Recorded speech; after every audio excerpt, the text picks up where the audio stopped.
உலகத்திலே உங்களுக்கு ரொம்ப முக்கியமானவங்க யார் அப்படின்னு கேட்டால் யாரை சொல்லுவீங்க?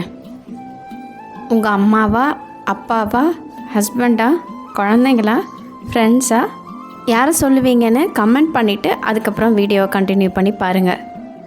இதுக்கான ஆன்சரை நான் கொஞ்சம் நேரத்தில் சொல்கிறேன். உங்கள் அன்பு ஸ்நேகிதி ராதா பாஸ்கரின் அன்பு வணக்கங்கள். இன்றைக்கி சண்டே, எல்லாருக்கும் ஹாலிடேவாக இருந்தாலும் கிச்சனுக்கு என்றைக்குமே ஹாலிடே கிடையாது இல்லையா? இன்றைக்கி பிரேக்ஃபாஸ்ட்டுக்கு இட்லி. நேற்று தான் மாவாட்டினேன், ஃப்ரெஷ்ஷாக இட்லி சாப்பிட்லாம் அப்படின்னு. இன்றைக்கி இட்லியோட குருமா. இட்லிக்கு குருமா வச்சா எல்லாருமே எக்ஸ்ட்ரா ஒரு இட்லியாவது சாப்பிட்ருவாங்க. என் ஸ்டைல் குருமா ரெசிபி இப்படி தான் இருக்கும்.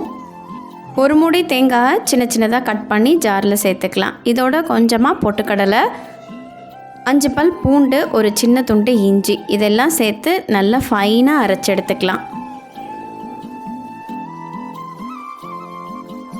தாளிக்கிறதுக்கு வெள்ளை வெங்காயம் தான் போட போகிறேன். இந்த வெள்ளை வெங்காயம் ரொம்ப ரேராக தான் வரும். அதாவது வெங்காயத்தோட தோலே பார்த்திங்கன்னா ஒயிட்டாக இருக்கும். இந்த வெள்ளை வெங்காயம் பார்த்திங்கன்னா சுகர் லெவலில் நல்லா கரெக்டாக வச்சுக்கும் அப்படிங்கிறாங்க. அது இல்லாமல் சில டைப் ஆஃப் கேன்சருக்கு கூட நல்லது. இது எப்போ வருதோ அப்போ வாங்கி வச்சுக்கோங்க, ரொம்ப நல்லது.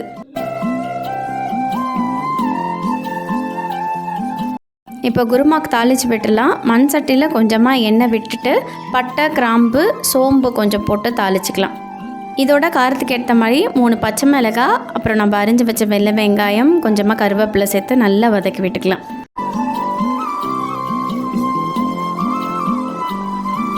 இது கொஞ்சம் வதங்கினதுக்கப்புறம் 3 மீடியம் சைஸ் தக்காளி நீளமாக கட் பண்ணி வச்சுருக்கேன், அதையும் சேர்த்து நல்லா வதக்கிக்கலாம். இதோட குருமாவுக்கு தேவையான உப்பு, 1 டீஸ்பூன் மஞ்சள் தூள், குழம்பு மிளகாய் தூள் இருந்துச்சுன்னா அது காரத்துக்கு ஏற்ற மாதிரி சேர்த்துக்கலாம். எல்லாம் நல்லா வதங்கி வந்ததுக்கப்புறமா நம்ம அரைச்சி வச்சுருக்க தேங்காய் விதை சேர்த்துக்கலாம். தேவையான அளவுக்கு நிறைய தண்ணி ஊற்றிக்கலாம். இப்போவே கொஞ்சம் நிறைய தண்ணி ஊற்றிக்கிட்டா தான் குருமா கொதித்து வரப்போ அதோட குவான்டிட்டி அளவு கரெக்டாக இருக்கும். நடுவில் தண்ணி ஊற்றினோன்னா குருமாவோட டேஸ்ட்டும் போயிடும். அதனால் தேவையான அளவுக்கு நல்லா தண்ணி ஊற்றிட்டு குருமா மூடி வச்சிடலாம். குருமா நல்லா கொதிச்சிட்ருக்கு, அது ஒரு பக்கம் கொதிக்கட்டும். இப்போ நம்ம டாபிக் வரலாம். நான் உங்கள்கிட்ட கேட்டேன் இல்லையா, உலகத்துலேயே உங்களுக்கு ரொம்ப முக்கியமானவங்க யார் அப்படின்னு. அதுக்கு நீங்கள் என்ன ஆன்சர் பண்ணியிருந்தாலும் பரவாயில்ல.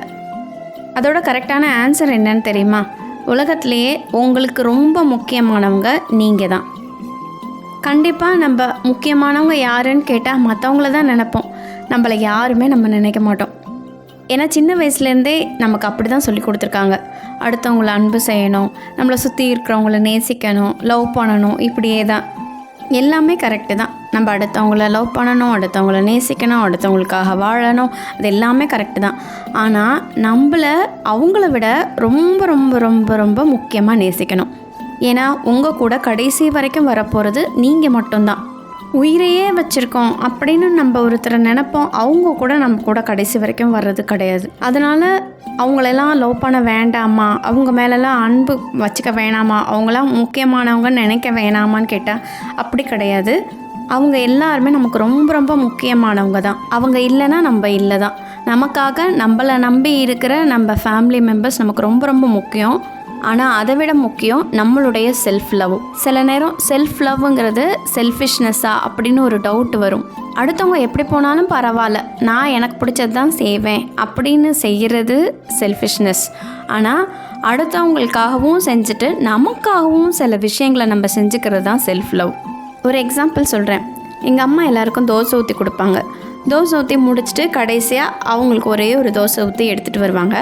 மீதியெல்லாம் நாங்கள் மீதி வச்சது, எங்கள் பசங்க மீதி வச்சது, அப்புறம் மதியம் இருந்த கொஞ்சம் சாப்பாடு, இதெல்லாம் சேர்த்து சாப்பிடுவாங்க. நான் எங்கள் அம்மாவை திட்டுவேன், எதுக்காகமா இப்படி சாப்பிட்டுட்ருக்கீங்க, உங்களுக்குன்னு தோசை ஊற்றி சாப்பிட வேண்டியதானே அப்படின்னு. ஆனால் இதே மாதிரியான சில விஷயங்களை நிறைய பேர், நிறைய ஹோம் மேக்கர்ஸோ இல்லை நிறைய லேடிஸ் பண்ணிக்கிட்டு இருக்காங்க. அடுத்தவங்களுக்காகவே எல்லாமே பண்ணிவிட்டு நம்மளை நம்ம மதிக்கிறதில்ல. இப்படியே போயிட்டு இருந்தோன்னா ஒரு ஸ்டேஜில் நம்ம எல்லாருக்காகவுமே எல்லாமே பண்ணுறோமே, யாரும் நமக்கு பண்ண மாட்டேங்கிறாங்க அப்படின்னு ஒரு வெறுப்பு வரும். இதுதான் நமக்கு ஸ்ட்ரெஸ் ஆகுறது.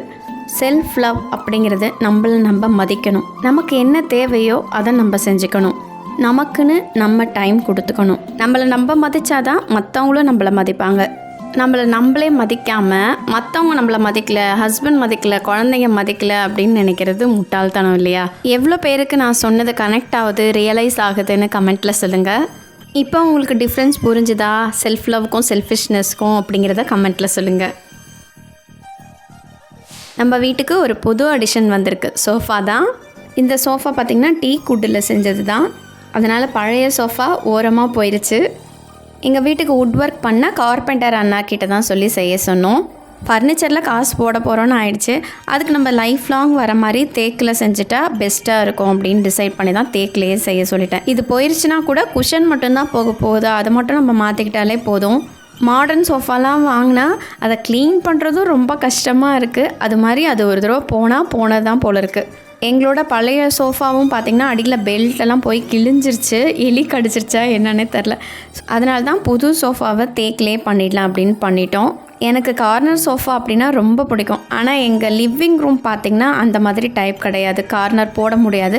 இருந்தாலும் நானே ஒரு ஐடியா பண்ணி கார்னர் தான் பண்ணி ஆகணும் அப்படின்னு சொல்லிட்டு அந்த அண்ணா கிட்ட ஒரு சைடு மட்டும் சிங்கிள் சீட்டர், அப்புறம் இந்த சைடு கார்னர் வர மாதிரி பண்ணிவிட்டு இந்த சைடு ஃபுல்லாக 4 சீட்டர் போட சொல்லிட்டேன்.